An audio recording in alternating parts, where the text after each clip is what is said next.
that we perish.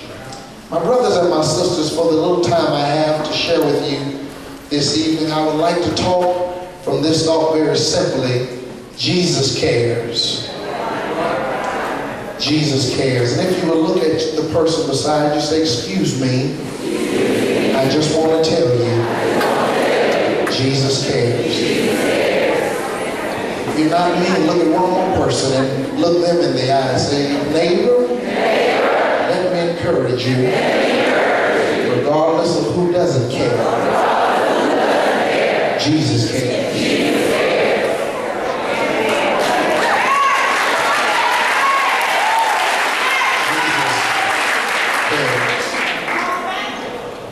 My brothers and my sisters, I would like to preface this message by saying simply that there are a lot of things we can control in our lives. We can control a lot of things that go on in our lives. We can control how we respond to negativity. We control who we pick up the phone for and who we press ignore for. We control the things we tweet, the statuses we post, and the calls we make.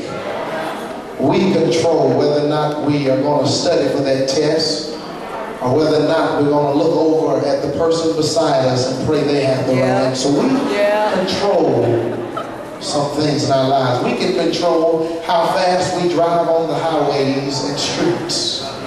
We control whether or not we use four-letter words other than Mark, Luke, or John when we get irritated and agitated.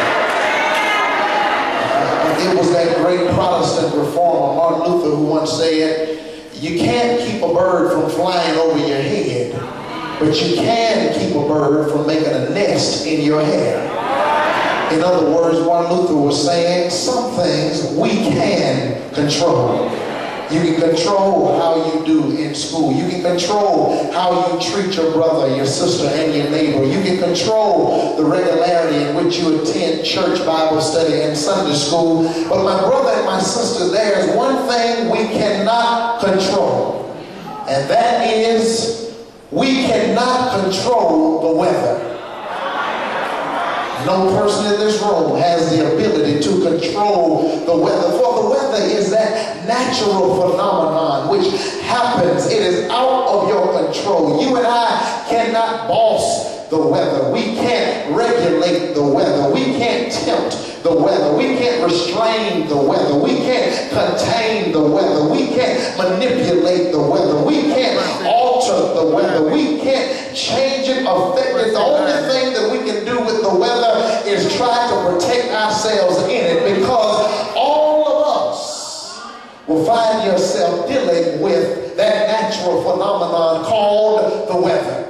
You cannot control it. That is why in the parable of those two men, one was a wise man, one was a foolish man. The wise man built his house upon the rock. The foolish man built his house upon the sand. But guess what? Neither one of them could control the weather.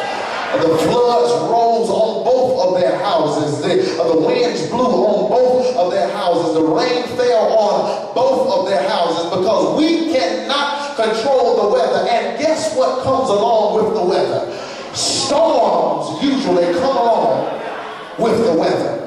Oh yes, regardless of your age or your stage, you're going to find yourself dealing with some floods of frustration, some cyclones of confusion, some hurricanes of hurt, some tornadoes of turmoil, some mudslides of mistakes, some thunderstorms of trials. You and I will always be affected by the weather.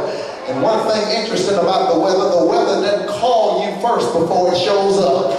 Storms don't call you up first and ask you, is it a good day to stop by your house? Storms don't usually hit you up on Facebook in your inbox and ask what school did you attend, and ask you what neighborhood you live in, and ask you how saved you are, how big a Bible you told, and how many scriptures you can quote. All of us will be affected by storms, regardless of how saved, regardless of how educated, regardless of how rich or poor, black or white you are. All of us will have to face some storms. It is just a regular reality that you and I will in our lives some point or time have to face some storms. The late William Augustus Jones is giving credit for this quote. He says all of us are either in three positions in our lives. Either you're on your way in a storm. Either you're in a storm right now, or either you're just getting ready to come out of a storm. And you know what's so interesting is to look at people, how cute they look and how much makeup they have on and how well they dress and how wonderful they smell. And some people trying to fake it till they make it. You ask them how they do. Oh, I'm blessed, highly favored, too blessed to be stressed, too anointed, to be disappointed, too equipped to be with. Be quiet. You're dealing with a storm. Either you're going in one, you're in one, or you've just been blessed enough to get ready to come out of one. And anybody be real? Deal with some storm, regardless of where you are in your life. It has nothing to do with age. I read the other day that a 7-year-old committed suicide in Detroit, Michigan, because his mother and father got divorced and children were bullying him at school, regardless of your age. All of us will have to deal with storms. And in Atlanta, Georgia, what's interesting is something called afternoon showers. It's a very unusual phenomenon because in the afternoon we have some terrible thunderstorms, Reginald Williams to come. And it's so interesting because the sun will be out all day long. Sky is serene and tranquil and so peaceful and beautiful. And all of a sudden in the afternoon, here comes lightning, here comes thunder, here comes wind, here comes hail, here comes some storm. And it pops up just when it looks like the day was about to be perfect. Have you ever had that happen in your life? Where it looked like everything was going well. Bills were being paid. Classes were going well. The teacher wasn't tripping. Your grades wasn't slipping. Nobody was skipping out the class. Everything looked good. The goldfish would eat when you fed it. The dog would eat his owl pole. Nobody was going cuckoo for Cocoa Puffs. It looked like everything was going well. At the job, it looked like it was going well. At school, it looked like it was going well. At the church, it looked like it was going well. At home, it looked like it's going well. All of a sudden, out of nowhere, you're hit with HE double hockey sticks and you're trying to scratch your head and wonder where in the world did this come from? The home falling apart, your friendships falling apart, relationships crumbling, bills need to be paid, tuition got to be paid, don't know which school you're going to go to, don't know if mom and daddy got enough money to pay for it. Have you ever had a good day but something popped out of nowhere? And like Grandma said, if it ain't one thing, it's 3 or 4. It comes out of nowhere.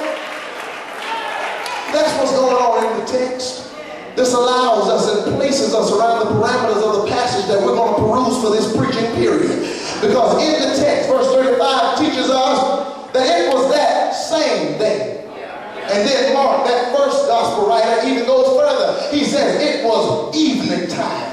I like Mark. You do know Mark was the first gospel writer. Chronologically, they put Matthew first because his introduction allows the Old Testament to be connected to the New Testament quite easily and accessibly. But Mark wrote the first gospel. And Mark gives us some details that I need you not to overlook. He said that same day, it was around evening. What do you mean that same day, Mark? He said, well, Jesus was preaching all day long earlier that day. Jesus was running revival down by the Sea of Galilee. He was talking about seeds and how some of us are going to be like seeds in church. You'll hear a word from the Lord and that seed will fall on stony ground and it'll never take root and it'll never grow. He says some of us are going to be like another seed that falls on the soil, but the thorns of life will choke out the life of the seed. And when faith is needed, the thorns would have choked the faith out the seed. And he said some of us will be blessed.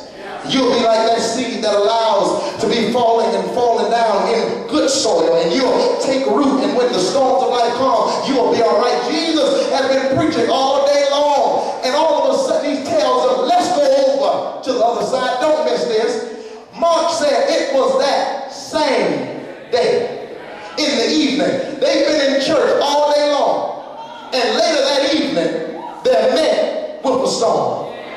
Y'all sleep on this side. They've been in church all day long. They've been in Bible study. They've done like the Sunday school teachers told them to do. They've been obedient to Pastor Jesus. They've been trying